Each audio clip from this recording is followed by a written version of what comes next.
Imagine a city, vibrant and full of life, bathed in the golden hues of sunset, Sodom. It was a place of luxury, bustling markets, grand homes, and lively social gatherings. A city where life felt abundant and, crucially, where one's status was often measured by their wealth and possessions. For many who lived there, it was home, and a very comfortable one at that, filled with everything that defined their position in society. In this city lived a man named Lot, a good man, trying his best to navigate a difficult world. His family had built a life here, put down roots and accumulated much.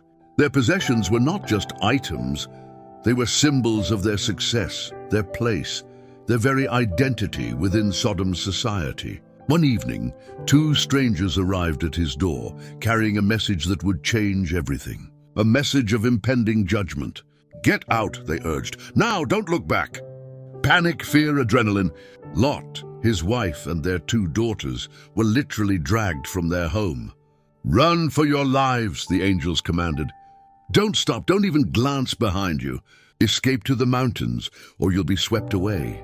But even as her feet pounded the ground, her heart ached with every step. This wasn't just a house, it was her life, her comfort, her established place in the world.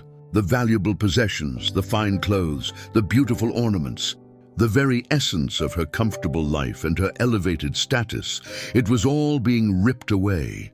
How could she simply abandon everything she had built, everything she owned, and the respect it afforded her without a single backward glance? As they fled, the heavens opened up, but not with rain.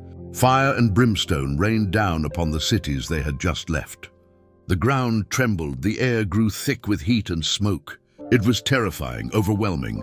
But for Lot's wife, the external destruction was mirrored by an even fiercer storm within. Her soul clung to Sodom, not just the people and places, but the prosperity, the security, the material world she had cultivated, and the status those riches conferred upon her. It wasn't just physical possessions she was losing. It was her identity, her entire world, the fruits of her life, and the very definition of who she was in that society. The thought of starting anew, of severing all ties to the life she had poured herself into, the things she valued, and the standing she had achieved, was a grief too heavy to bear. The warning echoed, "Don't look back!"